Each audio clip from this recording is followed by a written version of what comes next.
contractor's thinking about getting his job done. They don't care about the next person who's going to have to fix what that person did in order to go on and do his part. What has happened to our culture in America? And again, I think if we go back to where America came from, started, and the pride they had in manufacturing, and started thinking about the foundation of why we became a great country, and that is because we practiced goodness. Everything we did was good, high quality, and we had pride in what we made. And so we have to get back to the image of God and His character. In Psalm 119 it says, "You are good, and what you do is good." So God, teach me your decrees. Teach me your law. Teach me what it's like to be good. Now remember, and I'm going to read this part, which is basically the story of the creation. In the beginning, God created the heavens and the earth. And the earth was formless and void, and darkness was over the surface of the deep. And the Spirit of God was moving over the surface of the waters. Then God said, "Let there be light." And there was light. You think when God said, "Let there be light," He was wondering, what's that going to be like? Is it going to be good light? Is it going to be bad light? Is it going to be bright enough? Not enough? But it says, God saw that light was good, and God separated the light from the darkness. God called the light day, and the darkness He called night. And there was evening and morning one day. Then God said, "Let there be an expanse in the midst of the waters, and let it separate the waters from the waters." God made the expanse and separated the waters which were below the expanse from the water which were above the expanse, and it was so. God called the expanse heaven. There was evening, and there was morning, a second day. And then God said, "Let the waters below the heavens be gathered into one place, and let the dry land appear." And it was so. God called the dry land earth, and gathered the waters, and the gathering of the waters He called sea. And God saw what? That it was good. And He continues. There was evening and there was morning. The third day God said, "Let there be lights in the expanse of the heavens, separate the day from the night, and let them be signs for the seasons, for my days and years. And let them be for lights, the expanse of the heavens, to give light on the earth." And it was so. And God made two great lights, the greater light to govern the day, and the lesser light to govern the night. And He made the stars also. And God placed them in the expanse of the heavens to give light on the earth. Now, how many of you like when you're out in the dark, maybe you have to go out in the country and look up in the skies and you see all those stars? Stars that are countless. And what did God say? He made them. He said it was good. To govern the day and the night, and separate the light from the darkness. And God saw that it was good. There was evening and there was morning, the fourth day. God said, "Let the waters teem with swarms of living creatures, and let the birds fly above the earth, and open expanse of the heavens." And God created great sea monsters and every living creature that moved, with which the water swarmed after their kind, and every winged bird and after its kind. And God saw that it was good. God blessed them, saying, "Be fruitful and multiply, and fill the waters in the sea, and let birds multiply on the earth." There was evening and there was morning, the fifth day. And God said, "Let the earth bring forth living creatures after their kind, cattle and creeping things, and beasts of the earth after their kind." And it was so. God made the beasts of the earth after their kind, and the cattle after their kind, and everything that creeps on the ground after its kind. And God saw that it was good. Everything that God does is good. That is His character.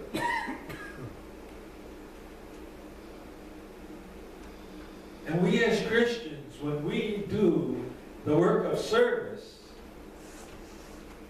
how are we doing the work of service?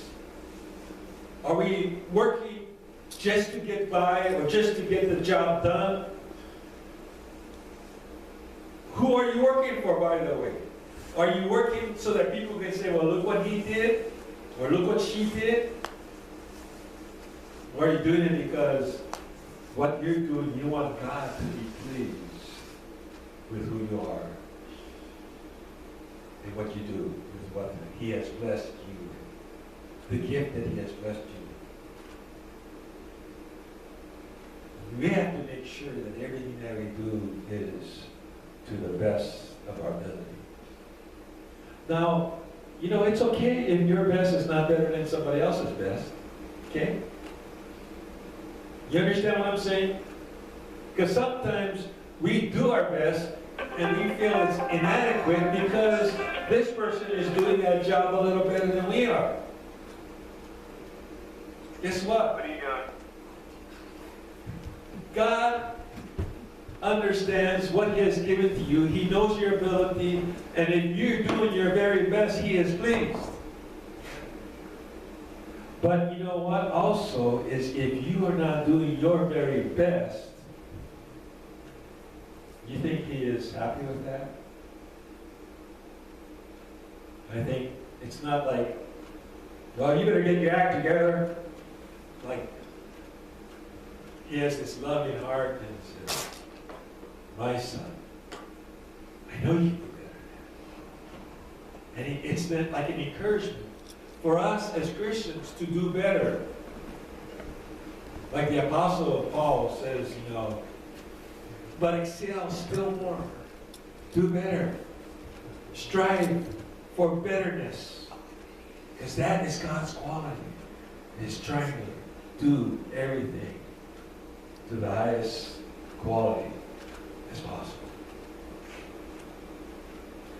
God said, let us make man in our image, according to our likeness. And let them rule over the fish of the sea, and over the birds of the sky, and over the cattle, and over the earth, and over every creeping thing that creeps on the earth. And God created man in His own image. In the image of God, He created him, male and female. Male and female, He created them. God blessed them. And God said to them, be fruitful and multiply and fill the earth and subdue it and rule over the fish of the sea and over the birds of the sky and over every living thing that moves on the earth.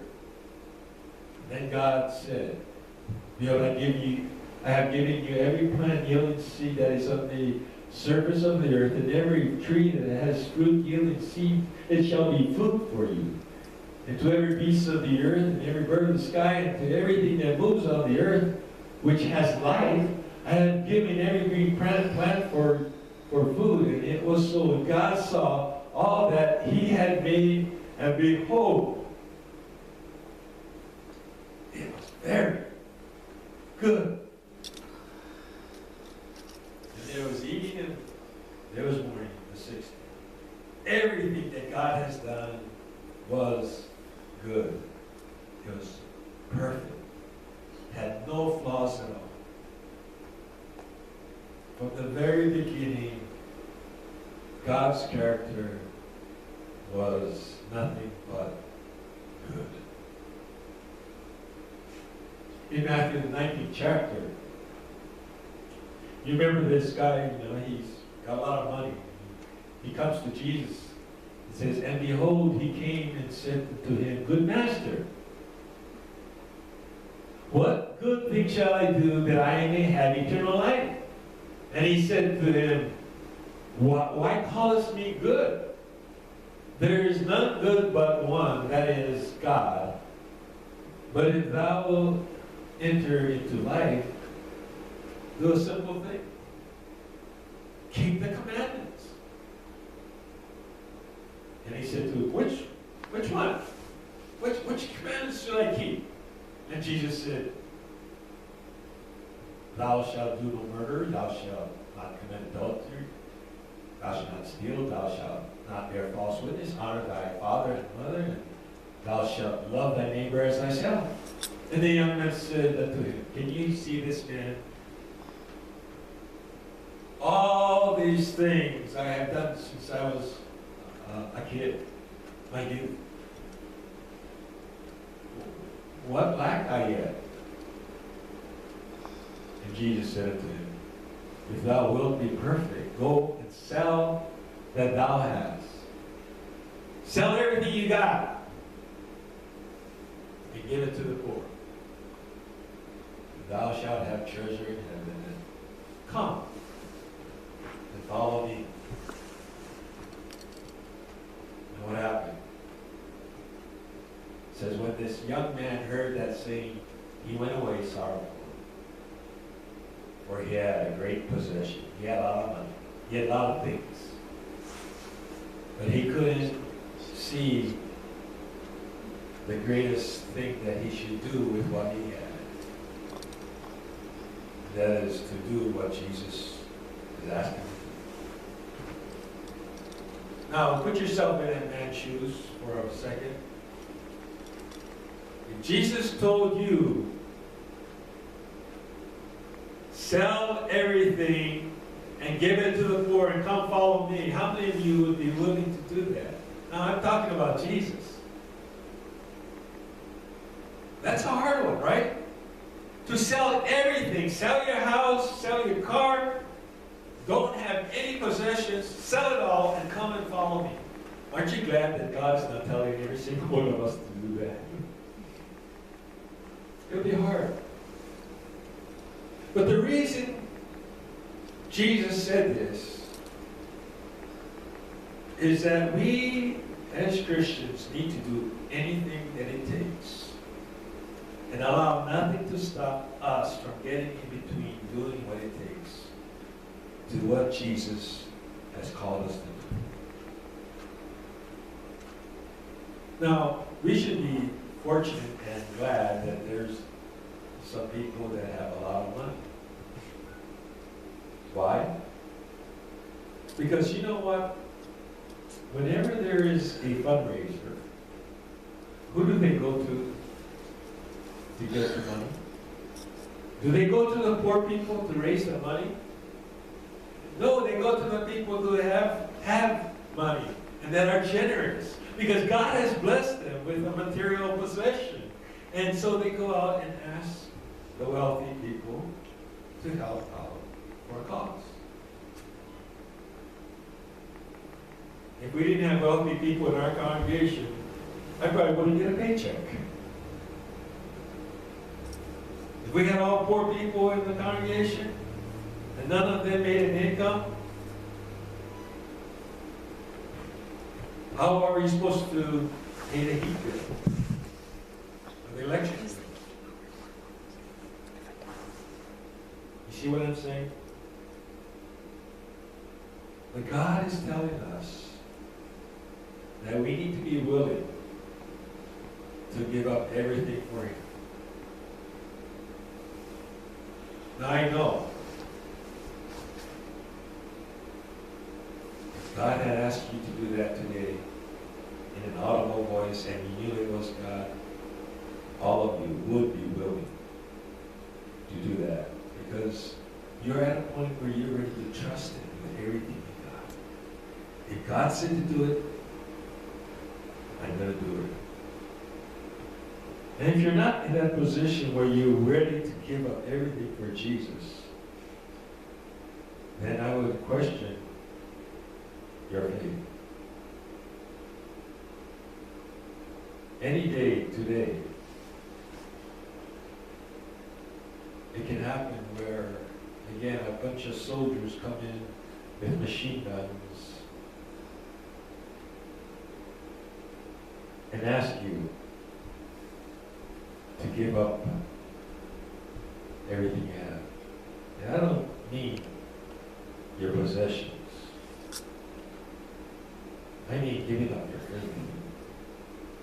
Giving up your belief and trust in Jesus Christ.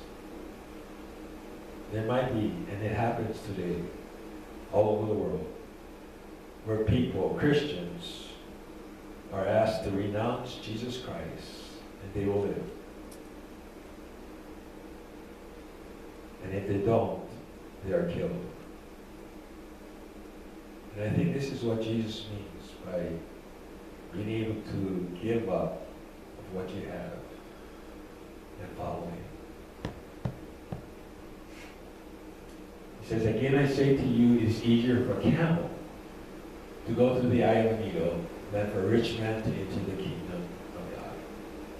And when His disciples heard it, they were exceedingly amazed, saying, who then can be saved?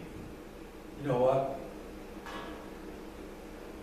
Did Jesus say those words? Did He really mean that it's harder for a camel to go to the eye of a needle? And there's all kinds of excuses that people have made and theorized, talked about. What did Jesus really mean by a camel going to the eye of a needle? Some of them said, well, it's a needle at the gate, and in order for that camel to get to the gate, he had to unload its backpack. Good illustration. But this book that I've been reading just basically says, you know what? It really is impossible for a person, a rich man, to enter the kingdom of God on his own. But how does it read? It says, with God, everything is possible. Aren't you glad that we have a great, good God that understands each and every one of us, and He understands our motives. He understands the goodness that He has placed on each and every one of us. And that He gives us grace. Grace that we don't deserve. Father in heaven, we thank You so much for who You are. A good, good Father, a good, good God. And we don't understand all Your ways, but we understand some. We understand that Your desire is for us to be like You. And Lord, You ask us these things because You know that we can live according to Your goodness. You wouldn't ask us to do anything that was impossible. But as we live out our salvation with fear and trembling, that we would work it out to please You and to give You our best. I pray this in Jesus' name. Amen. Let's all stand as we sing this hymn of invitation.